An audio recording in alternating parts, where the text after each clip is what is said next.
Stopping segregation. That's the goal of a group of people living in Middleburgh. After discovering a section of their cemetery they're labeled as the colored section and poorly maintained, they decided to form a committee to do something to change that.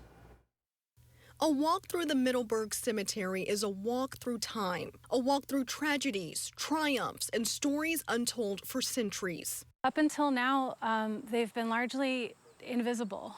For Rema Obi, she enjoyed walking through the area for the scenic views. That is, until she came across this sign, the colored section, dedicated to the Black burial grounds at the cemetery. I want to live in a community where when people visit the local cemetery, it doesn't at first glance appear like it's still segregated. The area was also overgrown and had not been properly maintained for years. She reached out to the village historian and the acting mayor for help. It has the person's name, the date of death, age, where they died. Through their research, they found that this section of the cemetery was in fact home to dozens of unmarked graves, which held the remains of Black people dating back to the 1700s, including those born into slavery, and some like Jeremiah Van Zant and John Van Slyke that fought against slavery in the Civil War. It took village historian Steve Lamont nearly a year of research to identify some of the names and stories that lie here.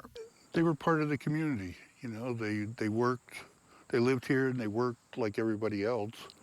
And, you know, they deserve to be recognized, you know, the same as everybody in the large cemetery. And how many people were you able to identify here? For sure 24. With the magnetometer, they come up with possible 39.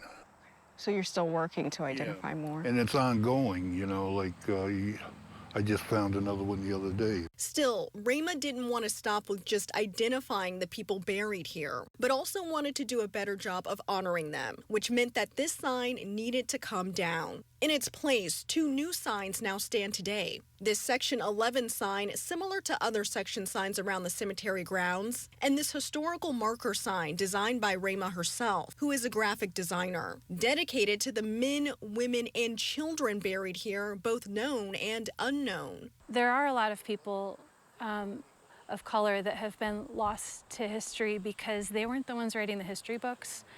And it's really important to consider the impact that they had in building all of these communities. Just pausing to remember that is important, I think.